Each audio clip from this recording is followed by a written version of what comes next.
Hello, everybody. I am Justin Sandifer, and you are tuned in to the Center for Global Development. I'm a senior fellow here at CGD, and really excited to be hosting this seminar today, where we have two guests from three, actually, but our two speakers coming from Open Philanthropy, Alexander Berger, who is the co-CEO of Open Phil, and Peter Favaloro, who's a research fellow.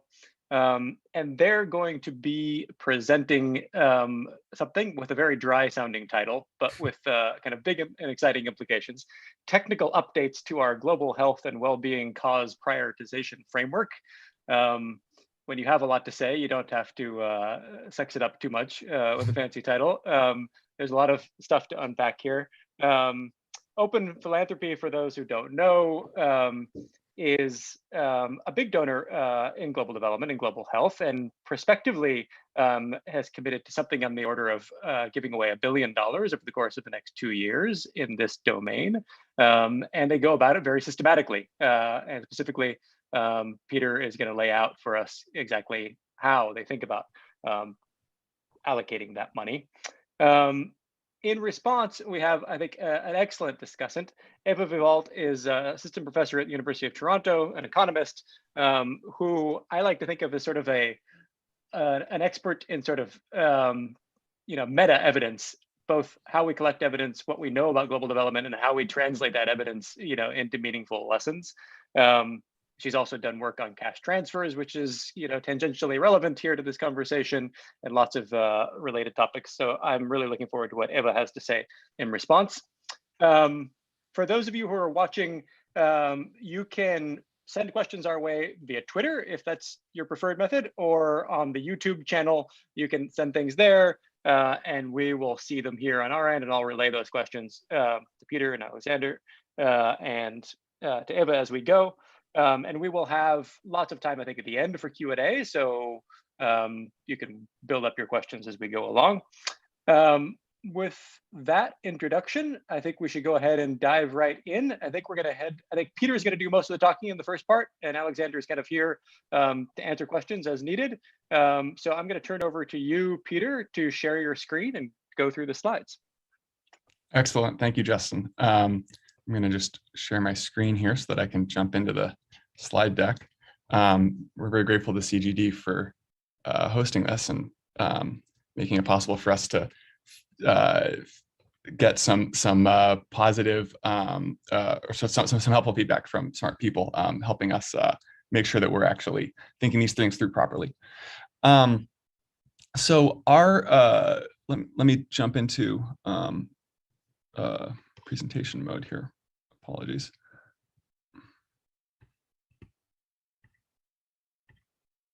There we go. So a roadmap for the slides here. I'm going to give a bit of an introduction to Open Philanthropy. I'm going to explain our old and new approaches to trading off income versus health impacts. And then our old versus new approaches to deciding how good a grant needs to be in order for it to meet our bar for cost effectiveness. Along the way, you'll also get a little bit of insight into why we're making the commitments to GiveWell that we announced this year. So what is Open Philanthropy? Well, we're essentially a foundation. We give away money for Carrie Tuna and Dustin Moskovitz, who is one of the Facebook co-founders. We were spun out of GiveWell a number of years ago, and we now give away several $100 million per year, and we're planning to continue growing. What makes us distinct, I think, is that as we try to maximize our beneficial impact, the positive impact we can have on the world with the money that we give away, we take a fairly quantitative approach and a sort of first principles approach to picking issue areas. And so instead of just sort of off the cuff deciding what issue areas we're going to work in and then trying to find the best grants within that, we're actually trying to sort of think from the ground up, which issue areas can we have the most impact in our grant making. And this talk is going to be focused on our global health and well-being side of the organization. There's a whole other side of the organization that focuses on what we call long-termism, which involves things like existential risks to humanity. What what we do within the global health and well-being side is focused more on, as it might be obvious, global health, and then also sort of economic development, things that maybe improve current policy regimes in the developed and developing world. We within global health and well-being, a sort of very important issue here is how do we trade off across disparate kinds of impact. So I'm going to be spending a good amount of the talk here talking about how we trade off an intervention that could potentially save a life versus an intervention that could lift someone out of poverty. We want to have a sort of quantitative way of trading those off. We then have a less quantitative way of trading either of those off against what the long-termists do, and that's going to be outside the scope of this presentation. Also worth mentioning that we are a funder of CGD. I haven't touched those grants, and so I don't think that's affecting our conversation here, but certainly could be. All right, so moral weights, what we mean when we say moral weights in the global health and well-being context for Open Phil is how do we trade off impacts like health-related impacts, usually saving lives, versus income-related impacts. And then eventually, we hope to be able to come up with weights that will let us trade off against other kinds of positive outcomes. Let's start with income. So we generally just assume a logarithmic utility function. This is convenient for the sorts of analysis that we want to do. It enables us to, even though we don't actually think of utility as like a sort of something that you can put well-defined units to. We just sort of have to pick some units, and that will let us do our analysis. And so the unit that we use for impact, apologies. Let me go back now. The units that we use for impact, we talk about impact in terms of the amount of utility you would get from giving $1 to someone with 50K of annual income. So you can sort of see on a logarithmic utility function, if we assume $1 matters 100 times more to someone with 100 times less income, and the curvature starts very steep. $1 matters a lot when you don't have very much, and then it gets more shallow as you go. And right around the 50K mark, we just pick that slope and say, okay, however much money you would get from giving someone at that income level $1. We sort of colloquially think of that as being, in very round terms, roughly US median income per capita. And so we will think of it as like if you just gave $1 to someone on the street here in San Francisco. Well, maybe San Francisco's a little richer, but to increase US GDP by $1. Units for cost effectiveness. So once you've defined miles, you can define miles per hour. Similarly, once we've defined impact, we can define cost effectiveness. We think of a grant that has a cost effectiveness of 1x as anything that generates as much utility per dollar spent as increasing US GDP by $1. Just giving money to someone with 50K of annual income. And a bit of evidence that we use to sort of make us feel a little better about using logarithmic utility is the subjective well-being literature. It sort of looks like across incomes or across countries, as you go up the income levels, every doubling of income produces a constant increment of life satisfaction. You can argue about how meaningful exactly this is, but this is the sort of empirical evidence that makes us feel okay about using logarithmic utility. And now let's get into health. So once we've defined those units, we can try to define health outcomes in those units, and that lets us compare across these disparate impact areas. Generally, when we say health outcomes, we're mostly talking about life-saving interventions, but luckily we have this handy unit of a DALI that a lot of data sources use. And so that combines all sorts of disparate health impacts together into one unit for us. And for those who aren't familiar, a DALY stands for disability adjusted life year, which we think of as an extra year of healthy life. If you save the life of someone who goes on to live for 50 more healthy years, you have averted a DALY burden of 50 DALYs. We previously valued each DALY at 50K in our units. So that would have meant, for example, increasing someone's healthy life expectancy by 1 year would be worth as much as increasing US GDP by $50,000. That was based to some extent on what we perceived to be sort of standard numbers, and also wanting to be conservative. We knew that we were, as funders go, a little bit more health oriented. And so we didn't want to rely too heavily on having a very high health valuation. As I'll get to in a moment, we're now rethinking that valuation. But once we have that a dollar value on an extra year of healthy life, we can then trade off impacts. We can decide, for example, okay, does our money improve the world more if we spend it on preventing malaria, or if we spend it on lifting people out of poverty through some sort of education program, that sort of thing. Okay, so our new DALY valuation, we have doubled the weight that we put on health outcomes. There are a number of different lines of evidence that we use to make this update. One is estimates of how our beneficiaries would make trade-offs. And what I really sort of mean there is estimates of how people tend to trade off health versus income. And specifically, as we look at that literature, we're trying to look at people who are demographically similar to our beneficiaries. There's the line of research that I'm talking about there is mostly value of statistical life research, but there's also this research on subjective well-being that influences us, and I'll talk about that a bit.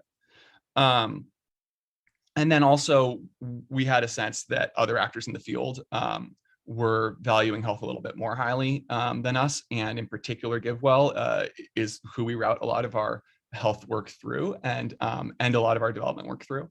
And so it just made sense for us to be more concordant with them.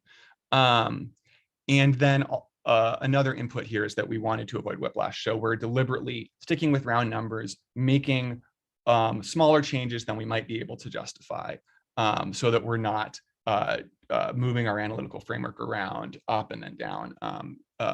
Instead, just sort of moving it in small round increments. At the same time, we're measuring fewer DALYs per death. I'm not going to get into that too much here, but it does offset some of the gains, the increase in weight that we're placing on health outcomes. So I mentioned the way that people make trade-offs between income and life expectancy. There's a fairly well-developed literature on how people in the developed world trade off, or in high-income countries, let's say, trade off income versus life expectancy. You see this with revealed preference studies. You see this with stated preference studies, and we get there's sort of a lot of meta-analyses that come out with numbers like these gray triangles, diamonds, I suppose, that you can see on the right side of the scatter. So this is, in general, people in the US are, we'll say, willing to pay something like 4 multiples of their annual income in order to gain an extra year of healthy life.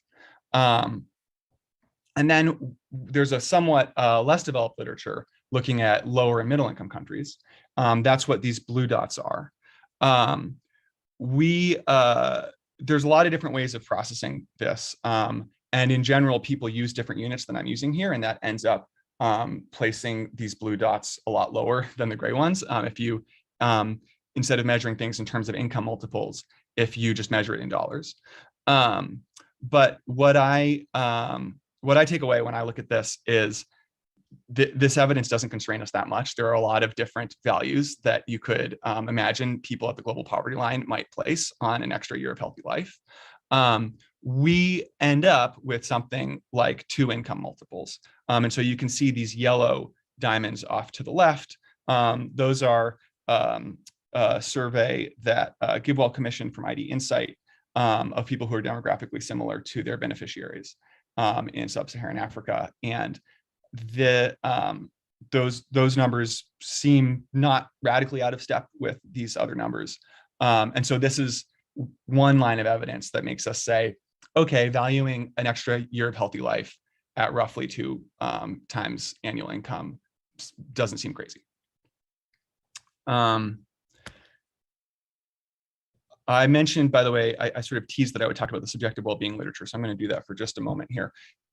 When we look at this sort of collection of surveys across countries that talks about how people rate their life satisfaction compared to, as a function of their income, we notice that it takes a lot of gains in income in order to bring up life satisfaction. So going from the global poverty line, which would be at the far left of this graph, you could increase someone's income by a factor of like 64 and still not even have doubled the amount of satisfaction they report in these potentially meaningless units. And so that suggests to us that it takes a lot of income gains to really change someone's the amount of utility someone is experiencing, which means that we should probably value health a little more than we used to. In particular, if you were to try to turn this into something quantitative, you could say something like, well, if it takes an increase of 64x to double the amount of utility someone is experiencing from year to year, an increase in income of 64x, then on a log utility scale, that would be that would mean that you should value a DALY at roughly 4 units, 4 units of log income, which is to say, on the margin, someone would value a year of healthy life 4 times as much as their annual income. We didn't go all the way. I was going to cut in with somebody had a question about where's this from. The answer is from Stevenson and Wolfers. And if you Google it, it's probably the first hit. And it's also linked from the blog post that we're mostly talking about, if you want to grab a link to the PDF. Yeah, exactly. And also I should mention that this scatter here is my processing of the results that are in Robinson and co-authors 2019. They do a survey of the literature, and I just used the numbers that they pull out and then process them into these units. If there aren't any other clarifying questions, I can move on to our bar for cost effectiveness. Cool. So why do we need a bar? Well, our goal as an organization is to maximize the beneficial impact that we can have with our spending.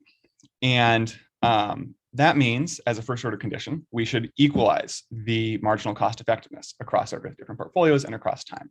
So by marginal cost effectiveness, I just mean how much extra utility do we think we can generate in the world, or how much better do we think we can make the world by adding $1 to a given portfolio in a given year. By portfolio, I mean we spend a certain amount of money on, let's say, malaria prevention. We spend a certain amount of money on trying to influence land use policy in the US. We spend money on a lot of this is framed at a fairly high level, and so you can sort of think of it as health versus income, if you'd like. And so the way that we think about this, well, one way you could think about this, and we try not to let this kind of optimization exercise steer us too much, but you could sort of try to take an optimization approach where you line up all the potential grants that you could ever make at some level of abstraction. So this sort of category of grant, and you line them all up by cost effectiveness, and then you take the most cost effective ones and you go down the list until you've allocated all your money. And you say, those are the grants that we're going to make, and that whatever the last one is, that's our marginal level of cost effectiveness. And so we should take any opportunity we can find that's more cost effective than that margin. Obviously, that's that would require a lot of estimates about how the world is going to change over time, because we're having to think about our future ability to make grants, our future opportunity set. And there's just a lot of sort of modeling assumptions that would go into that. And so we try not to take it too seriously.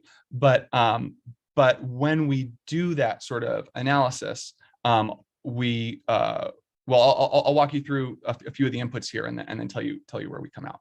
So one of the inputs is we do need to think about declining marginal cost effectiveness. So I mentioned we want to set our marginal cost effectiveness equal across portfolios. Well, in order for that to give us a maximization of our beneficial impact, it needs to be the case that the more money we put into any portfolio, the less the marginal cost effectiveness is. And that is indeed the case. So that's one takeaway from this chart, and then I'll tell you a few other things about this chart. So this chart is an analysis. Well, this is GiveWell data, and then I wrote some lines on top of it. So GiveWell, in particular, Alex. Peter, can I just clarify a little bit? Like, we asked some analysts at GiveWell to guess at these numbers, exactly. So the epistemic status. The reason this isn't on the GiveWell website is I think GiveWell would definitely not want to stand behind these numbers. Totally. And so we should just articulate that level of uncertainty. Definitely. Thank you for that. This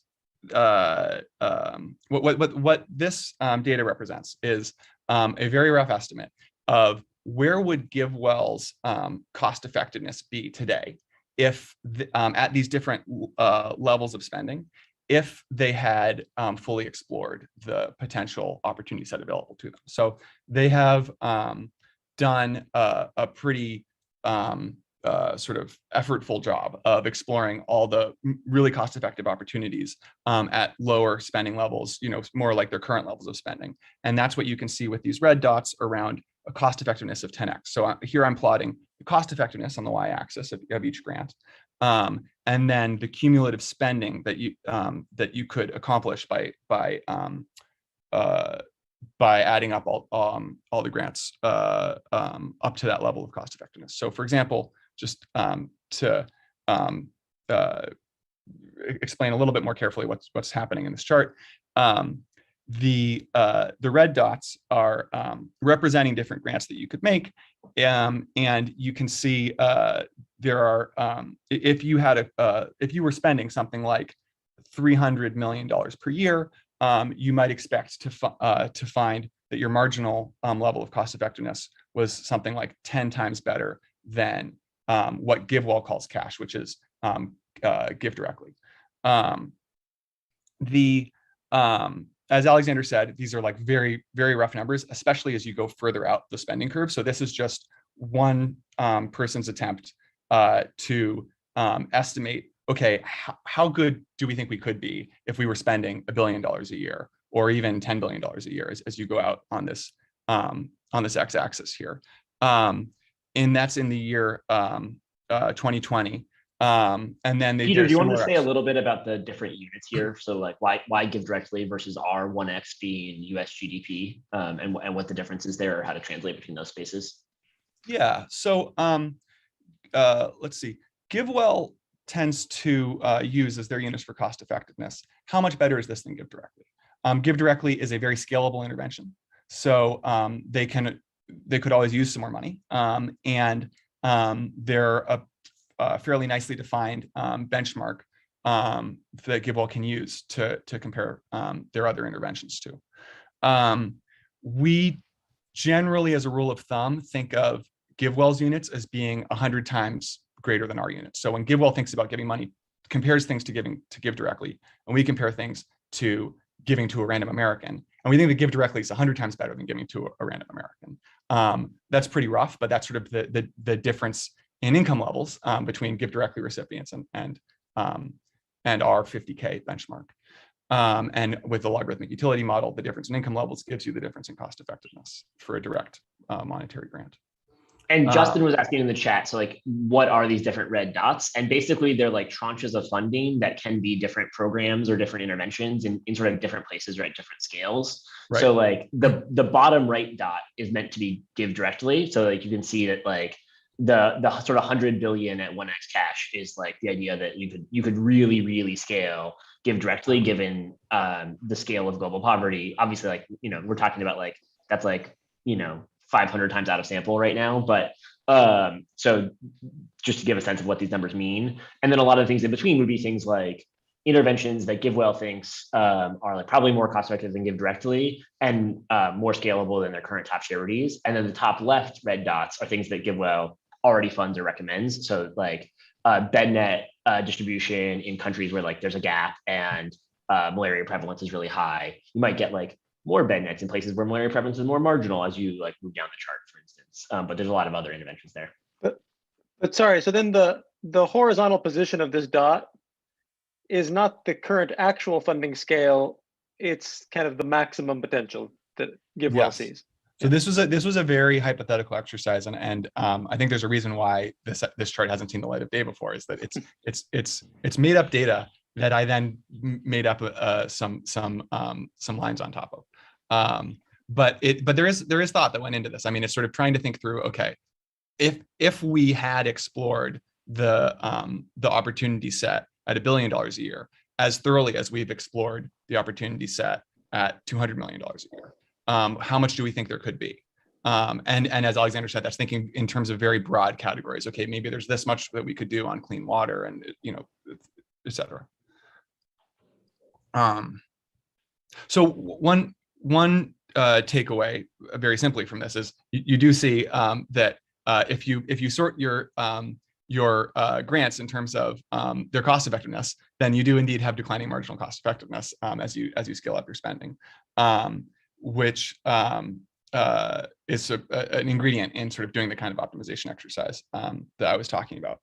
But then more quantitatively, I mean, we can take a few different takeaways from this. One is, it seems as if in general you tend to see that each 10% increase in spending only lowers the marginal cost effectiveness by about 4%, and that's true when I look at the 2020 estimates, and also when I look at the year 2000 estimates. Peter, do you want to explain what the year 2000 estimates are a little bit? Because I think it's not obvious. Yeah, so in addition to the process that we described to estimate these red dots, GiveWell thought about if we had been operating in the year 2000, what opportunities might have been available to us then. And so the idea is, there are, as the world improves over time, some philanthropic opportunities disappear or they become smaller in scale. So if you'd been operating many decades ago, you could have helped come up with the smallpox vaccine, and that was a very cost-effective thing to do. But then now, once you have a smallpox vaccine, that opportunity for philanthropic impact goes away, and you can sort of see how, as the world gets better, you're left potentially with less cost-effective opportunities. That's not always true, but in these sorts of like direct prevention of services and of health commodities and that sort of thing, we would expect it to be true, and then that was borne out in this modeling exercise. So when GiveWell thinks about okay, how cost effective could we have been in the year 2000? It's been a little while. I don't actually remember exactly which interventions they're thinking of here, but some of it is we could have done the same interventions that we currently do at much bigger scale, and some of it is there were opportunities, I think, to deliver certain vaccines that are now other people fund those, and so we wouldn't, there isn't so much room for funding in those areas, that sort of thing. Peter, there's a clarifying question here, which I will take as a clarifying question, although I think it's pushing on the concept of clarification, which is, to what extent do you think this is really evidence of declining marginal returns in the real world versus evidence that like the person who you surveyed thinks there's declining marginal returns? Like, is this independent, or is it just like an assertion of the claim? Yeah, I think it's certainly the case that through any exercise like this, or like many of the other inputs to our process, there's the potential for confirmation bias and for us to be sort of guided by our assumptions in deep ways.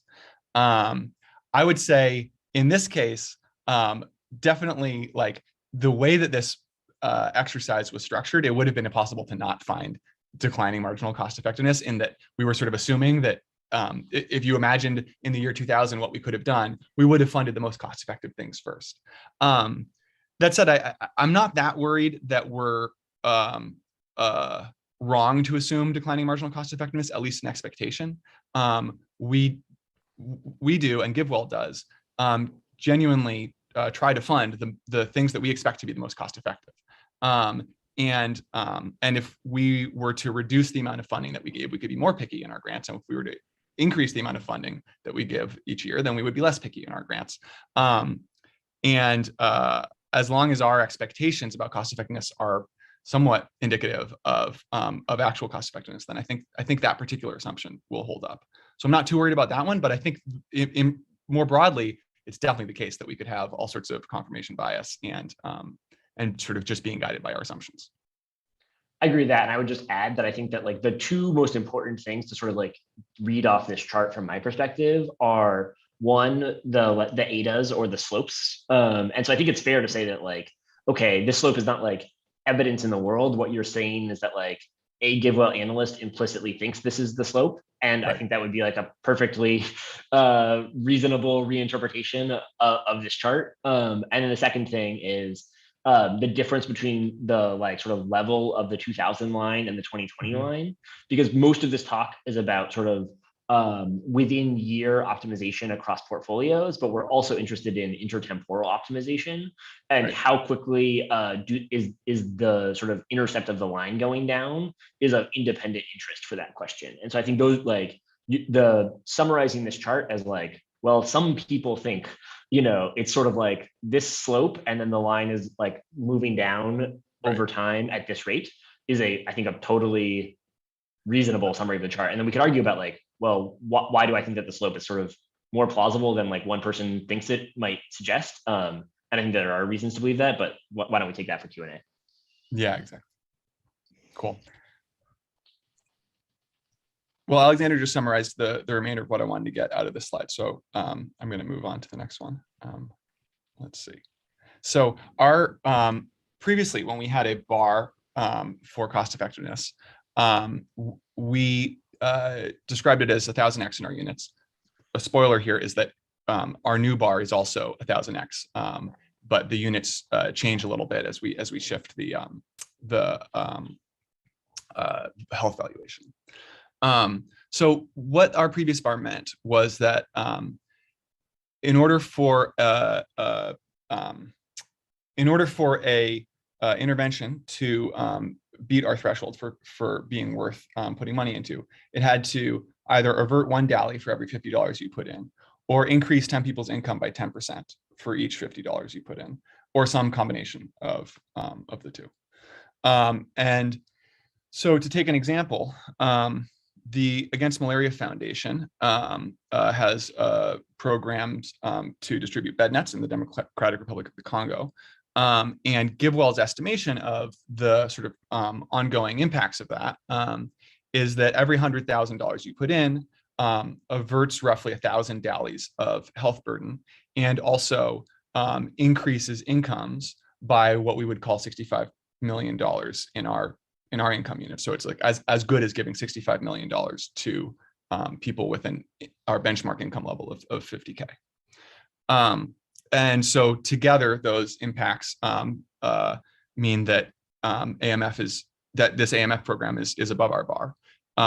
You can sort of think of it as each $100 gets you one DALY averted, and 13 people's incomes increased by 10%.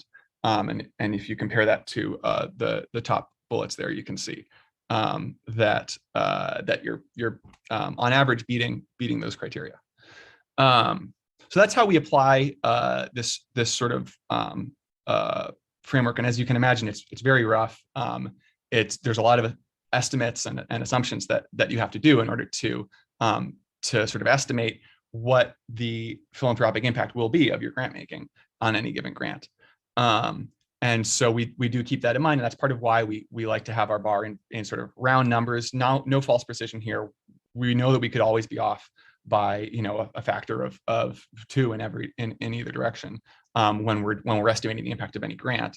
And so this is sort of the best we can do, is that in expectation, put the money where it can do the most good. And so then our new bar, why are we coming up with a new bar? So we have, for one, a new value that we place on health impacts, which I explained earlier. Also, Open Phil has access to more assets than before. This is a function of asset returns being surprisingly good over the past few years. And GiveWell has more donors as well. So the large changes in GiveWell's donor base will trickle through and affect our cost effectiveness bar for all our grant making. And I'll talk through exactly how these affect us. So the new DALI valuation raises our bar by 25% in income terms. And then the increased assets that are available pushes us out the curve. It makes us less picky in which grants we can choose. And that lowers our bar by about 20 to 30%. These are all very sort of rough modeled numbers. But these different impacts cancel conveniently, keeping us at roughly 1,000x in income terms. So 1,000 times better than giving $1 to someone with an income of 50K. But that actually means our bar is dropping quite a bit in terms of health impacts, because health impacts account for more income than before. So to get a little more specific, this was where I'm just putting this here to talk about the specific finding that each 10% increase in spending only lowers the marginal cost effectiveness by roughly 4%. So every time you double spending, you can increase. Every time you double spending, you decrease cost effectiveness by something like 25%. And if you use that assumption, you can say, okay, well, as GiveWell's donor base grows and as Open Phil's support of GiveWell increases, we would expect the marginal cost effectiveness to come down. So we have committed to providing more funding each year to GiveWell than we used to. We're planning on numbers like 500 million per year. Meanwhile, GiveWell's other donors have gone up in terms of the pace that they expect to get from other donors. And so that pushes GiveWell's margin, their marginal cost effectiveness, out by something like 20 to 30%. So they can be less picky in which grants they make because they're processing more money. This is my model of GiveWell's cost effectiveness. This is Open Phil's model of GiveWell's cost effectiveness. GiveWell doesn't necessarily agree with all the assumptions here, and certainly not with this level of precision. But it's useful for Open Phil to just have some rough number, even if it's not too precise, in order for us to plan our other grant making around. And so you can see, okay, if we're bringing our if we're bringing GiveWell's marginal cost effectiveness down by 20 to 30%, that puts us at something like 800x in our old moral weights, but our new moral weights are actually 25% higher. And the reason for that is that GiveWell, we think of GiveWell spending as some mix of health and income impacts. And so as we increase the value that we place on health impacts, we would increase the cost effectiveness that we estimate GiveWell's marginal spending to have. And so you can sort of see that. I don't know if you guys can see my cursor, but I'm looking at the 1000x and the 1250x as a nice representation of how our new moral weights estimate GiveWell to be more cost effective, compared to our old moral weights. And so then as we push out the curve, we make GiveWell less picky about the grants that they're choosing. That puts us at an estimate of something like 1000x in our terms, maybe a little lower, for how cost effective we expect GiveWell to be on the margin. And then we compare that to our non-GiveWell health and well-being grant making, and think about the opportunity set that's available to us there. And that's a much less model-driven exercise, and uses a little bit more sort of intuition and expert judgment. But we think that our opportunity set elsewhere is consistent with a bar of something like 1,000x in these new units. And so that's where our bar sits right now. It will probably continue to change over time. Peter, somebody had a quick clarifying question about how we count income benefits. Like, are they permanent income benefits, or what duration are we counting? How do we think about that? Yeah, we tend to, if you were to increase someone's income for the rest of their life, then we would tend to think of that as being many years of income benefits. So the units are defined in terms of per year per dollar, right? So if you were to increase someone's income by $1 for 1 year, and they had an income of 50K, then that would be $1 of impact in our units. If you were to increase someone's income for 2 years by $1, that would be $2 of impact. Does that answer the question? Yeah, that answers. And basically, we try to take the present value of, so like for Give Directly, we actually don't assume like particularly long-term major impacts. For some kinds of interventions, like we think there's some developmental benefits of some health interventions. We would count like GiveWell does count income benefits later in life. One other. Yeah. I would also say, and that's an empirical question, right? Like, we're from a moral weights perspective, we would be happy to count future income benefits if we think they exist. And on Give Directly specifically, I think we're not taking necessarily a stance on that in our sort of cause prioritization work right now, because we just use Give Directly as a benchmark. And so the benchmark happens to not include the potential future impacts, but that's not like work that we do in order to decide whether to Give Directly. It's just like we need to, GiveWell has some benchmark that they use for their units. I'm going to suggest, Peter, I have the privilege of seeing your slides and knowing what's coming. So why don't we let you wrap up here and go to Eva? And I see questions piling up in the chat, and there's some coming in on Twitter, but I'm going to let them keep piling up and let you guys wrap up here and then move to Eva.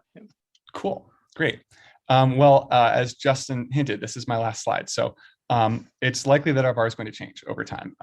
For one, we're just going to learn a lot more about the opportunities that are available to us. And GiveWell in particular is going to learn a lot as they are scaling up their grant making. So the things that could push our bar up or down over time are the opportunities we find, the opportunities GiveWell finds, and then the funding that's available to us, and also the funding that goes into these issue areas from other funders.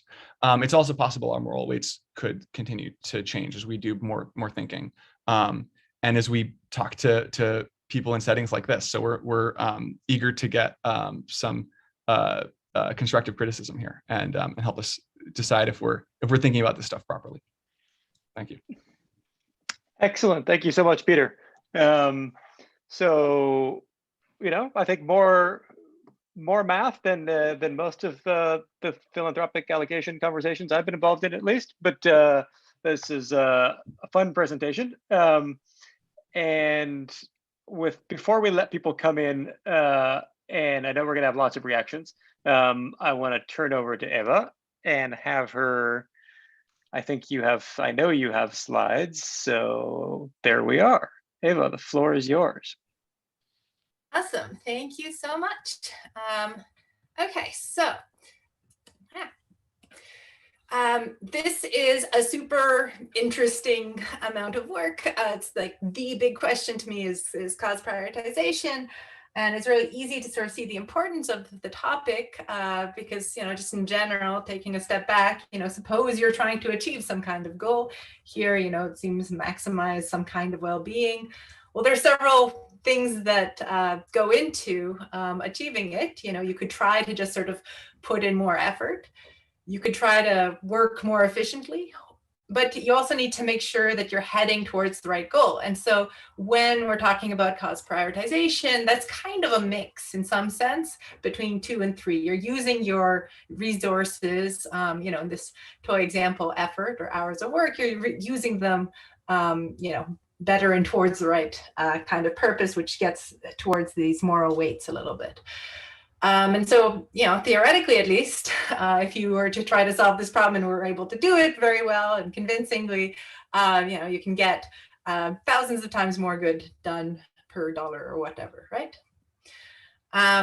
So, okay, let's turn to what Open Phil does. And I'm also restricting attention to the global health and well-being area, because that's what we were just listening to a presentation on. And here we've got one of their figures looking at people's willingness to pay for an extra life year.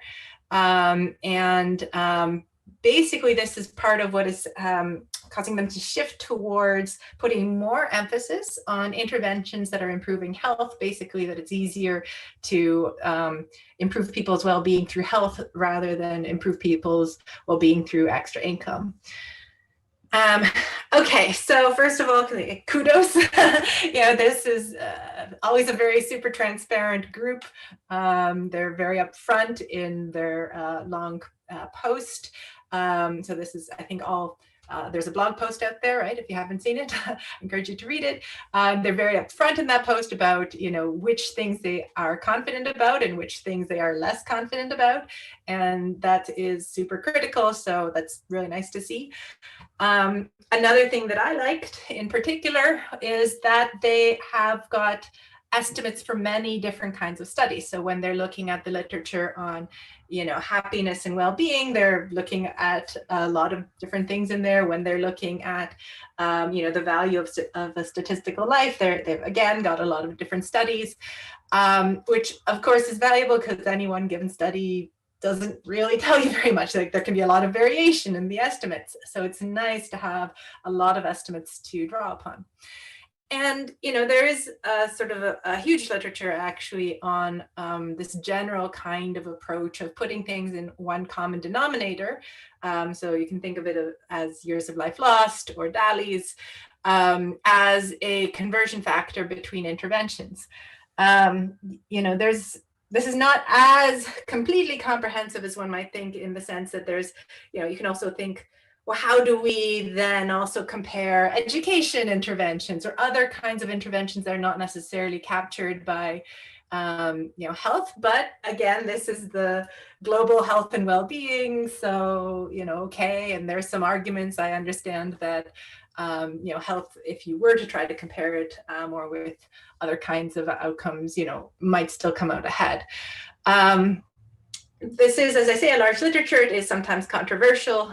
People wondering a bit, in the actual construction of disability weights, etc.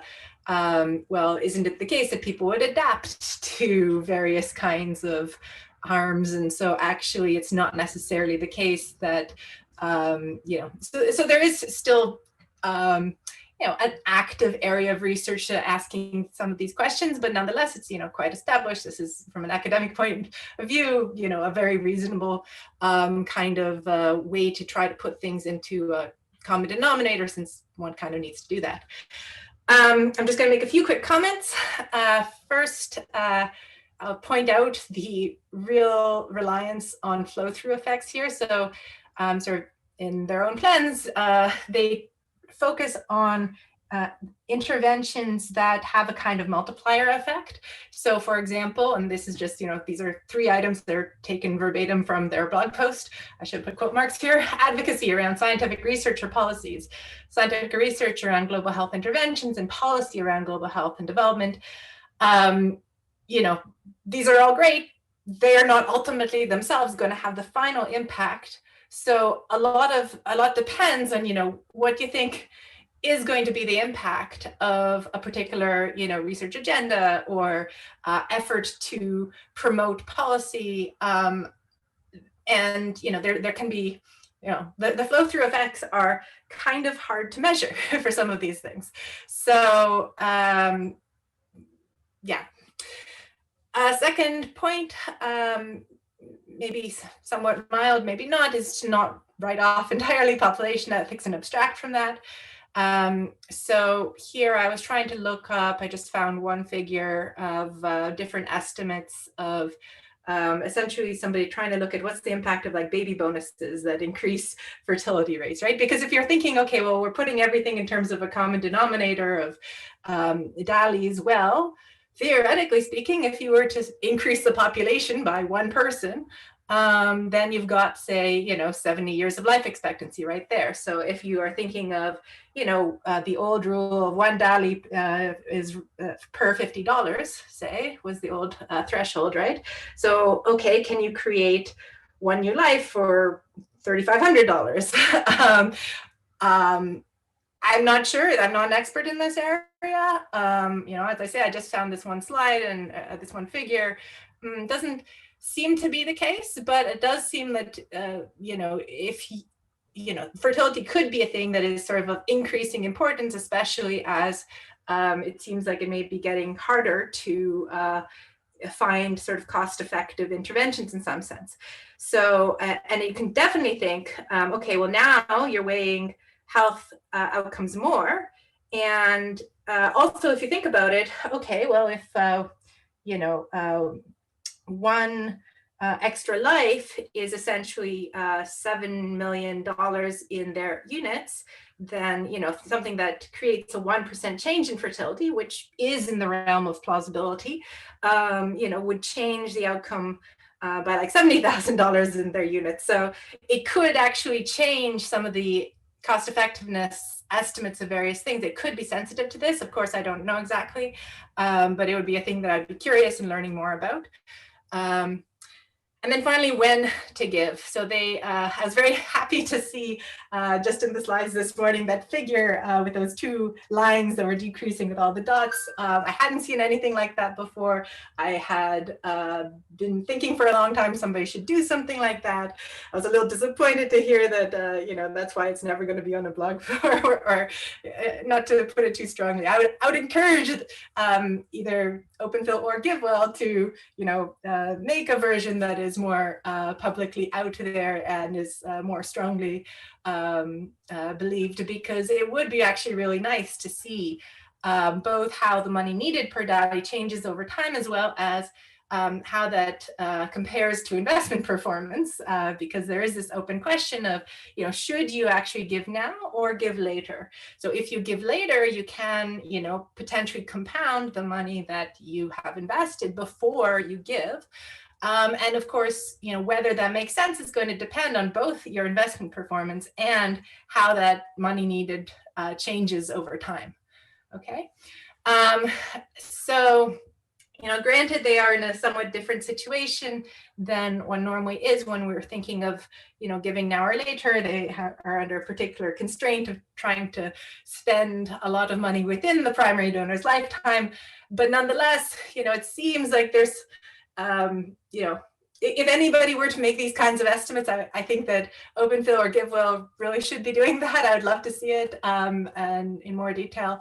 I think it's really a fantastic opportunity to sort of contribute to this debate. So that's all. That's all I got. Thank you so much for the wonderful presentation, you guys. Beautiful. All right. Thank you, Eva. Thank you, Eva. And I actually, Peter, do you have, and Alexander, do you guys have Eva's slides? We don't have the slides, so this is our first time, or maybe Eva emailed them and I missed them. I'll email them to you. I've also been updating as you were talking. So if you want to send those through, I think it might be helpful. But I promised Peter and Alexander a first right of reply here before we open it up to everybody else, and I see questions continue to pile up. But if you want to email those through in the meantime, Eva. I was amending it for my own benefit so that I could remember everything you said. But over to you guys if you want to respond to any of that. Well, I mean, thank you. Obviously, that was really helpful, and appreciate the generous kudos. I just wanted to flag. I feel like that was the most aligned possible discussant response. Like I feel like Eva nailed all of our like internal next steps. And so I think largely our view is kind of like, we just agree with some of the things that you highlighted as like important areas for further work.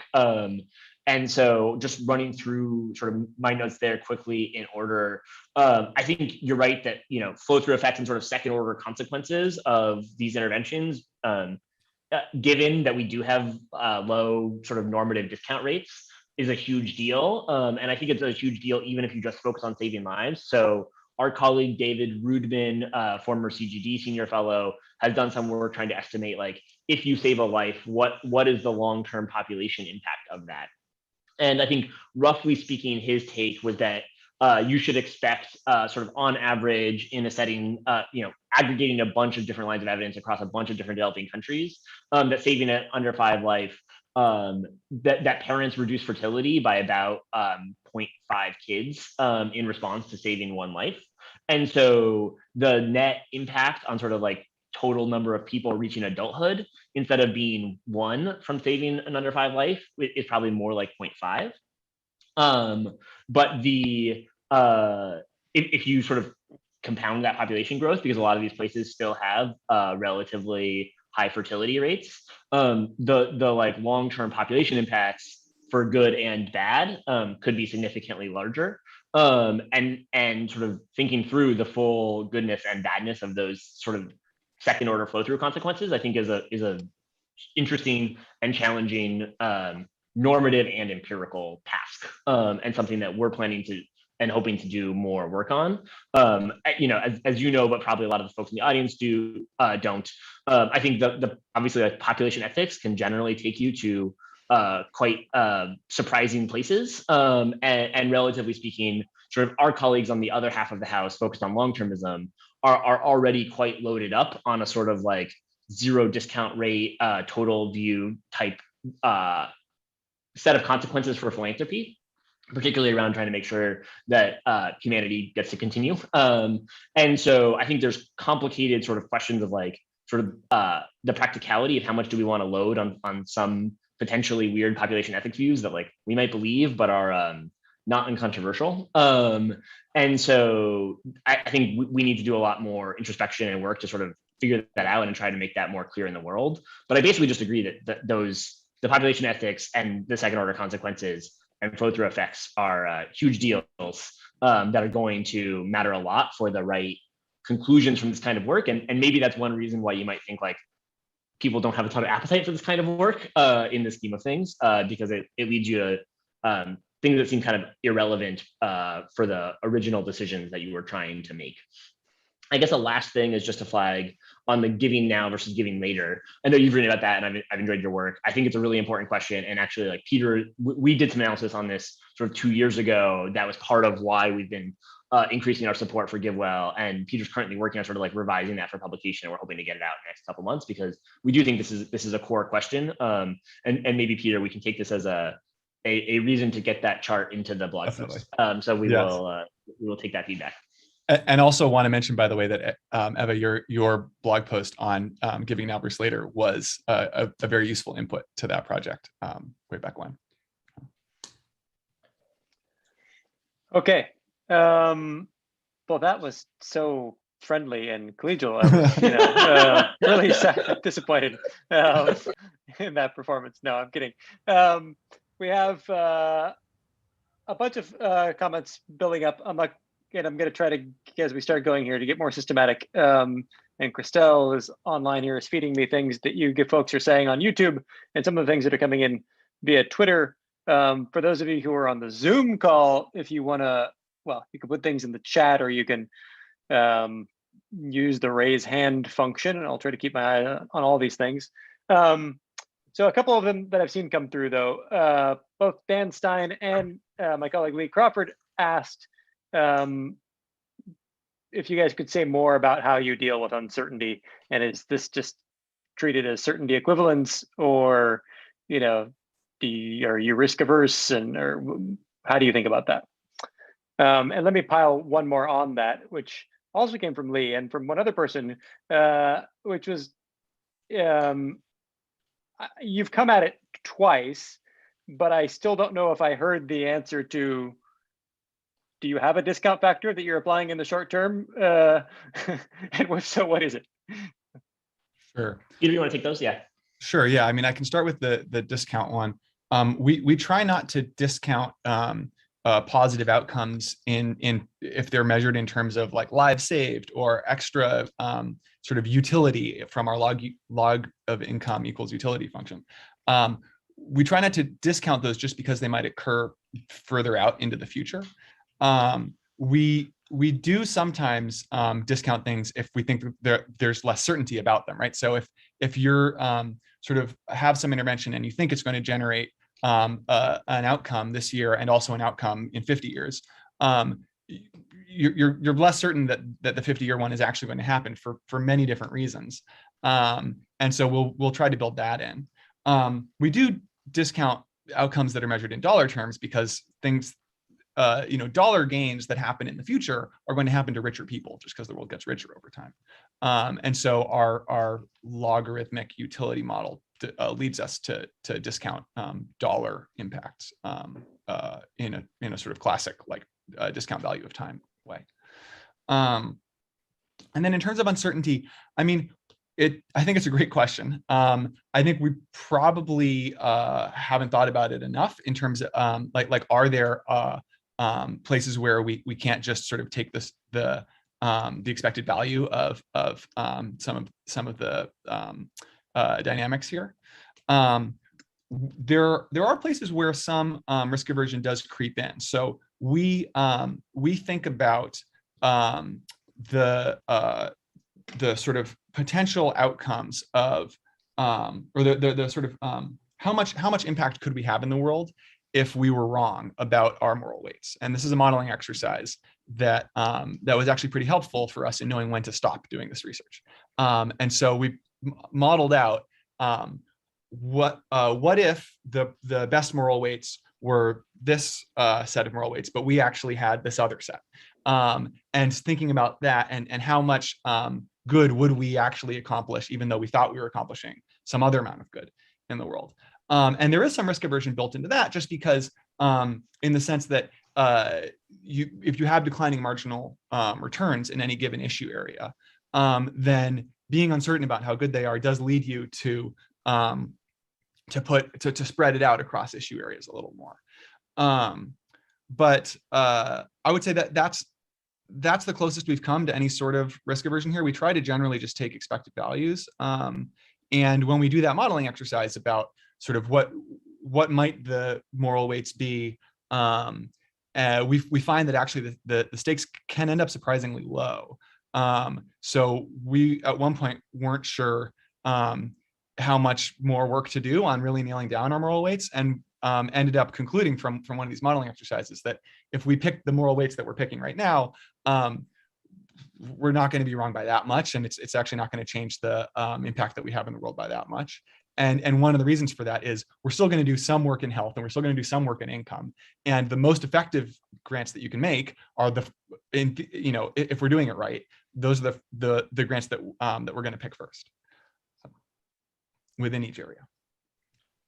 I would just add that this quickly runs into Ava's concern over like flow-through effects and second order consequences. Like in principle, zero discount rates for utility, plus like long time horizons mean that like everything could be dominated by things happening hundreds of years in the future.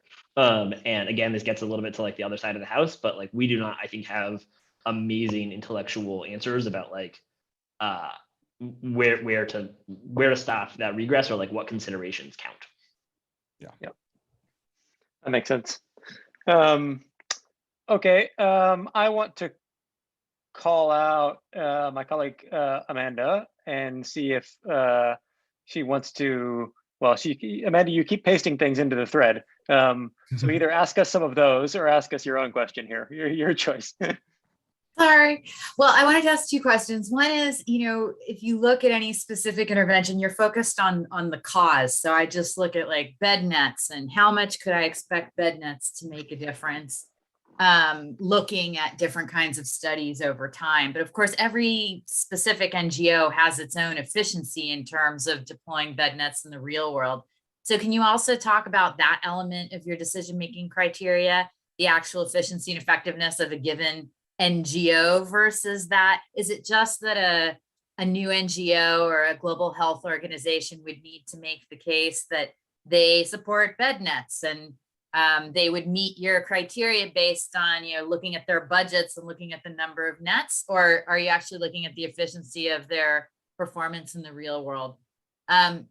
And then a second question is around kind of the public finance rationale for different kinds of interventions, right? Which is, okay, bed nets are basic public health. They're underprovided by the market. People don't demand them because they're public, they're some sort of public goods, and therefore they're underprovided by the market. And people would be unlikely, especially if they're poor, to invest in them given discount rates and things like that. How do you square that kind of public finance rationale for investment versus what you would spend on as philanthropy? Because, a government should definitely pay for bed nets for various reasons. So should your goal as philanthropy be to actually finance those bed nets directly, or to try and create the conditions where government does it better? So if you could respond to some of those, that would be interesting. Thanks. Cool. Those are totally not the questions you put in the chat. I'll take those. Sorry. Justin gets to rank those however he wants. So I'll answer those two. I mean, on the sort of direct services side, and sort of NGOs that are doing things like bed nets, we just totally outsource that to GiveWell. Like that's what they do, is sort of like scalable direct services to help people in poverty. And so things like, we have a really effective intervention that we think is a lot more cost effective than cash transfers. Like we are just outsourcing that to GiveWell within like this like large budget envelope. And then most of what Open Shell does internally, other than like allocate money to GiveWell, is sort of riskier, more advocacy or research loaded things, like the kinds of things Ava was quoting in her slide. And so, we fund CGD. We think of that as sort of hit space, where it's like there's a high probability that money doesn't cause any particularly notable counterfactual impact in the world. But when we look at the track record of CGD, we think like there have been really high impact outcomes sometimes. And if there's like a slim chance that our sort of $1 million a year can help cause those kinds of outcomes, that sort of pencils out for us. So like roughly speaking, for the NGOs in the audience asking the legitimate question of like, well, how do we get funded? The right answer for like direct services folks is to talk to GiveWell. If you're like, hey, we're really effective advocates advocating for more and better science funding or more and better global aid, email us or I was gonna say or find us on Twitter, but please email me instead of finding me on Twitter. And the info@openphilanthropy.org. And then on your second question, Amanda, in terms of the public finance rationale, I mean, one cut is like we think about it less from a public finance perspective. Some of what you were saying to me, actually, like I worry about a lot from the sort of paternalism and autonomy perspective. And so like we do think like, all else equal, respecting beneficiary preferences is like an important premise. And so I think that's always been like an attractive feature of Give Directly, which does unconditional cash transfers to some of the poorest people in the world as an intervention, is that you're just empowering those people. But I don't think that whether the main benefits turn out to be private or public ends up driving that much of our thinking, because a lot of our take is that roughly speaking, like the sort of like assumption of sort of efficient markets and that people like have the relevant information just doesn't seem that true to us. So as we were going back and forth on planning this, Justin sent us a paper he did where there's another large literature on the value of statistical lives in low-income country settings that often finds that people are making decisions that are inconsistent with high valuations on life, or like valuations that are as high as ours. And given the revealed the like stated preference data, like I just find it much more plausible that people don't know their like baseline mortality risk, and people who have never like completed elementary school aren't very good at like doing algebra about the expected value of different interventions that they could purchase, rather than thinking that like they're rationally calculating that their life is only worth like 50% of their annual income or something. And so overall, I think given the types of population that we're trying to help, like I think that it's worth putting a lot of weight on empowering them in their preferences and trying to satisfy their preferences. But I don't think that the sort of like starting off point of like people will attain sort of like near perfect outcomes for themselves with their information sets just seems like that consistent with what we observe, especially for health interventions. Super interesting. Okay. I'm going to abuse the moderator position here and ask a question. And while I'm really want to ask about the choice of log utility and things like that, I feel sort of responsible to ask a broader question, which is like, it seems like we're having this we're having this very sort of technocratic, quantity conversation about allocation. And I feel like a lot of how you're allocating this money rests on a number of things, but on GiveWell going out and finding the best possible stuff in the world, right? And I mean, a lot of times I think we think about the technocratic nature of the decision making here in terms of the value judgments you're making, the moral weights that you're assigning, and you're getting to choose between, grant A and grant B, and so forth, which is all valid, but also just in terms of how your procedure impacts on your portfolio. I'm wondering if you guys do any thinking about like the discovery element. Like if there was a different process for, allocating money, it might lead to the discovery of different kinds of grantees. And it could also potentially lead to different kinds of accountability for the grantees. I mean, if you allocated all the money to some citizens council in Nigeria and they were handing it out, like all those things would change a lot, right?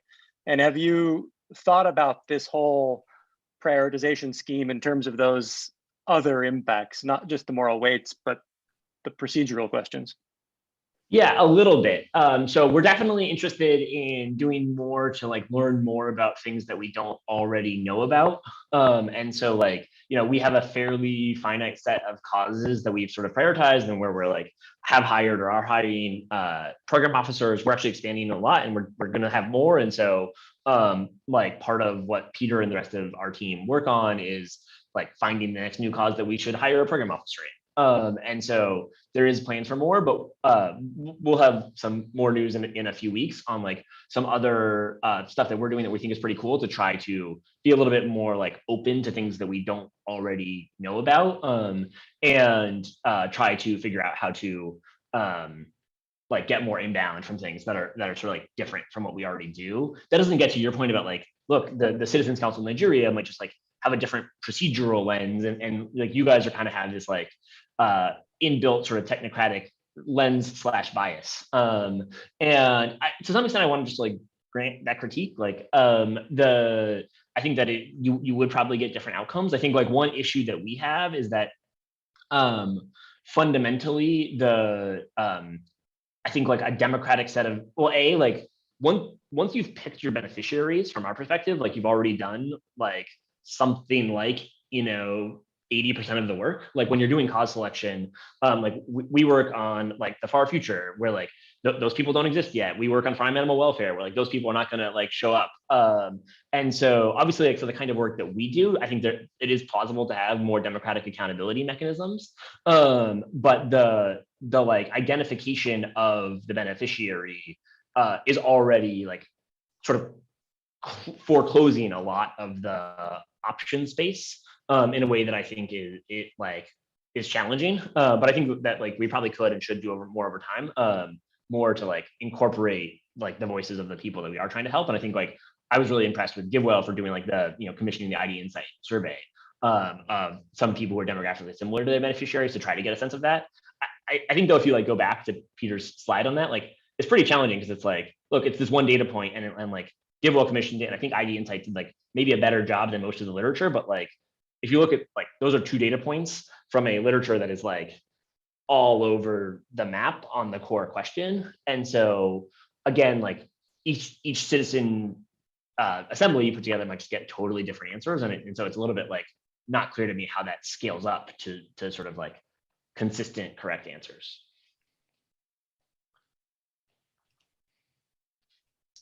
I'm self-muting here. Okay. I need to chew on that answer for a little while, but thank you. Let me take us back slightly in the direction of the technical substance. I'm just relaying now from Twitter. Jeff Mosenkas from IPA. Does relying on dailies privilege health or easy to measure things? How does one value living under democracy, averting war? Are these other goods in the social welfare function that you're just leaving off off stage here. Maybe I will cheat and use that as an opportunity to also answer a question that I think Amanda copied in from somebody else about how we think about subjective well-being as a metric or a potential unit. We are very interested in trying to sort of build more units into our framework. And I think like one of the examples I've used is living under democracy, because I think it's a good example. So it's like, I think we would all say that is a good, but when you think about like, how good is that compared to 5% more income? Like, I start to have a lot of questions. It seems like a really hard question. And so, like, I think a question that we have is, should we just do more diversification over different kinds of goods? Or like, how do we decide sort of like what gets into the unit? And so anyway, we want to experiment more with like trying to generate more sort of like comparable units in our framework, especially for things like democracy or rights eventually, because those are obviously important normative values that aren't necessarily sort of captured by, I mean, are clearly not captured by just income or life expectancy. One sort of natural virtue of subjective well-being as like a sort of unified outcome is that it could be a space onto which you could project all of these different things. And so that like makes it sort of attractive. As Charles Kenny pointed out in the CGD chat, which I think not everybody has access to, a lot of things just don't impact subjective well-being sort of quite as much as you might think. And different subjective well-being measures get you totally different answers for like what is valuable. And the ones that I think are like more correlated with the kind, and like, so in Peter's chart of subjective well-being, that was like a life satisfaction question as opposed to a sort of like hedonic, like how happy do you feel in this moment type question.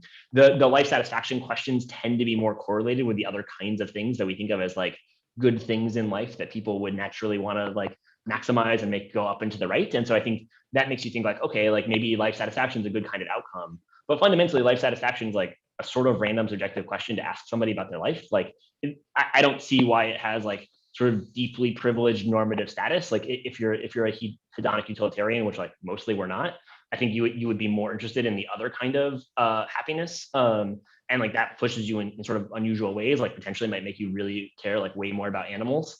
And so I think this becomes like philosophically like extremely complicated territory very quickly, where like subjective well-being has like some nice virtues as sort of a statistical construct, but it doesn't seem to me to have a ton of like normative, as a starting point. I don't see it as a super compelling normative unit. One other element of that to just highlight a little more is that we have plans to over time try to investigate further the potential other beneficial outcomes that we're excited about. I agree with both sentiments that it sounds exciting and worthwhile, and hard to think about the translation of units there.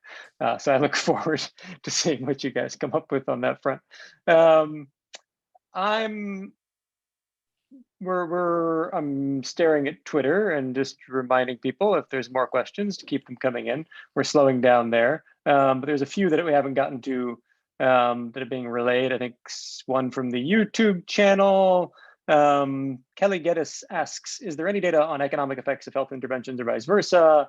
Like how health intervention affects a person's long-term income and vice versa. So I guess it's a different kind of flow through. Are you guys building in those sorts of dynamics into your evaluations?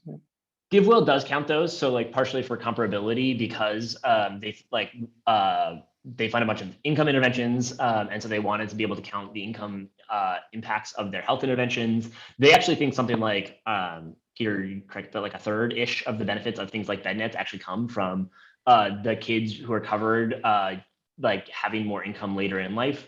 There's a bunch of different lines of evidence on this. Some of it comes from like malaria eradication in Brazil in the mid 20th century. Some of it comes from like longer term follow-ups on RCTs. And so like GiveWell does count those. Historically, we haven't, just because like, frankly, our sort of calculations at this level tend to be like way rougher and rounder and simpler. And so the rough way I currently think about this is that GiveWell counts some of those second order benefits, but they also are much more aggressive about like correcting for publication bias and like various forms of conservatism that you actually like would want to work in. And so for our sort of like rough and ready calculations, we don't count those second order benefits, but we also don't do the careful stuff that you probably ought to be doing for a lot of the calculations in order to just have them be simple and straightforward. And so we think of those as like sort of very, very roughly sometimes canceling. And that's part of why we think we can use the GiveWell numbers roughly similarly to ours. We've also looked at the question of like income benefits for health. And we think that there are some, like, I mean, certainly if you look at the cross-country data, it's just like, it would jump off a chart that like richer countries have higher life expectancy. And, you know, we're not such quasi-experiment snobs that we don't care about that. But the quantitative magnitudes are relatively small relative to the valuation that you would put on the income gains with a log utility framework. So it's not particularly answer changing from our perspective. Makes sense to me. Okay, I just want to flag if at any point, Eva, you want to jump back in, the floor is open. In the meantime, let me read one more from, I think this came via Twitter, I'm not sure. So Michael Plant, who you guys may know, this is coming back to the population ethics issues that Eva raised in her comments. And I guess just more directly, kind of, are there plans to assess how sensitive your framework is to different views on population ethics and the badness of death? And I am kind of, you sounded in your previous answer sort of scared of going down the population ethics route, but what does where does a non-stance on population ethics leave you exactly? I mean, so one thing is like, in general, I actually think because of the point of non-complete fertility offset for saved lives, Ava's point that like maybe total, like you should have to think about population ethics and the total view, and that should make you care more about fertility. I actually just think saving lives is going to look even better in that world. And so given that something like 2/3 or sort of more of what we do is like largely devoted to like saving lives of kids under 5 in low income settings, like that's just going to continue to look quite, I think, compelling if you have that alternative population ethics view. It might make you more skeptical of income interventions, although again, like you get to really complicated macro modeling questions of like, how does economic growth today translate to like the long run future of the world economy? And that's the ridiculous kind of question that we do sometimes ask ourselves, although our ability to answer it is, I would say, fairly limited. Can I cheat? I wanted to give like one more cut at Amanda and Meadover's questions about government. Go on. They are valid.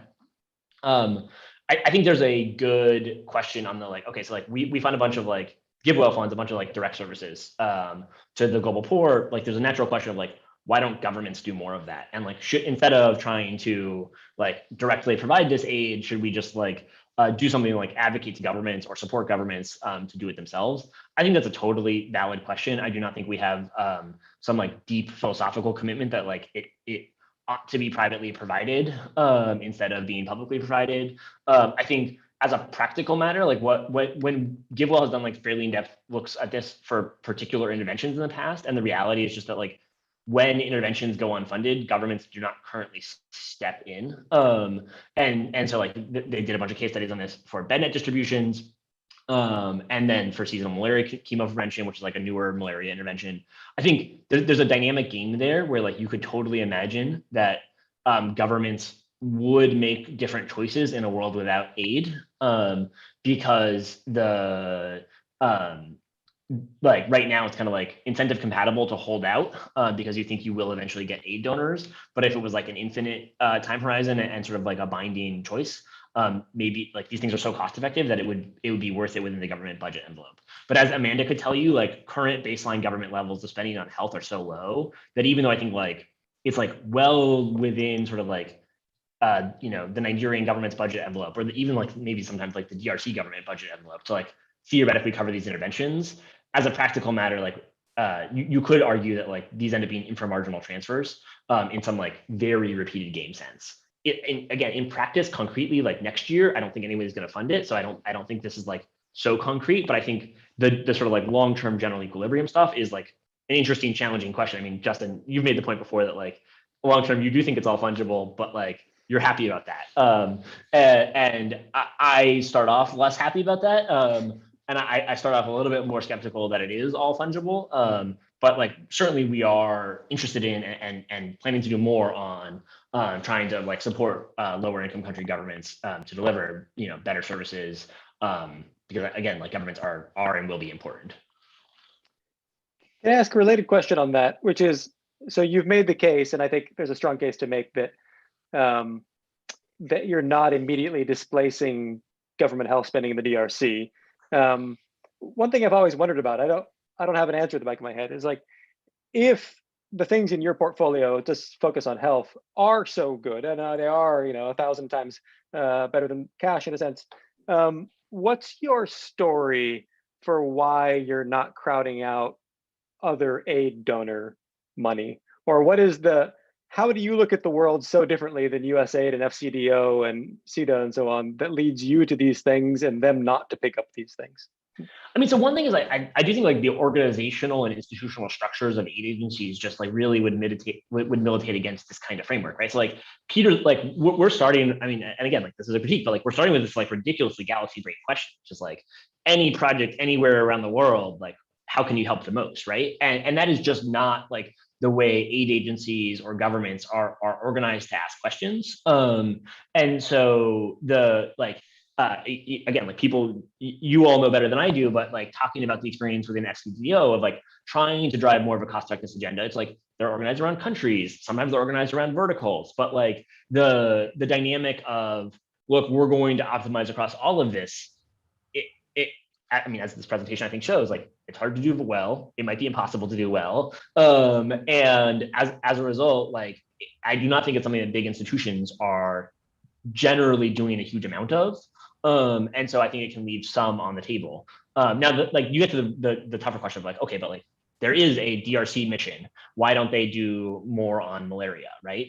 I mean, sometimes the answer is like quite, I think, sort of shocking and underrated institutional constraints in the international organization space, right? So the Global Fund has caps on how much funding they'll give any one country for any one disease. And so that actually means I think like Nigeria and DRC systematically don't get enough funding for malaria because they're subject to these caps. And like that's a particular institutional constraint. That's a choice somebody made that I don't hear a lot of public outcry about. But that creates gaps for sort of like marginal philanthropy to make a surprisingly big difference. So I'm wondering, so you talked a little bit about uncertainty, but I'm wondering more generally, A, what do you sort of see as sort of the blind spots, and B, what are the biggest uncertainties that you're just faced with from your perspective? Blind spots, I feel like other people are going to do a better job. Yeah, so that's part B. You might.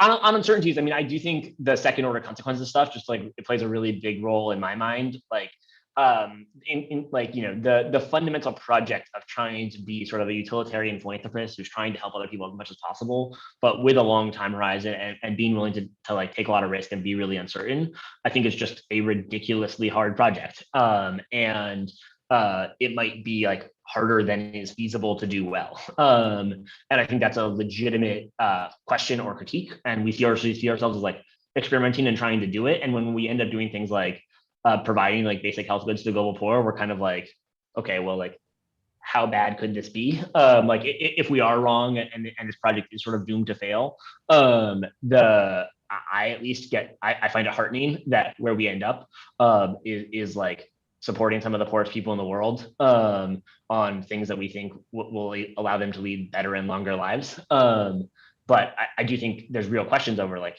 is that actually the best thing to do? And I think that's just a really, really tough, uncertain, open question that we're continuing to try to take on, and we'll see ourselves sort of iterating on for a long time to come, I think.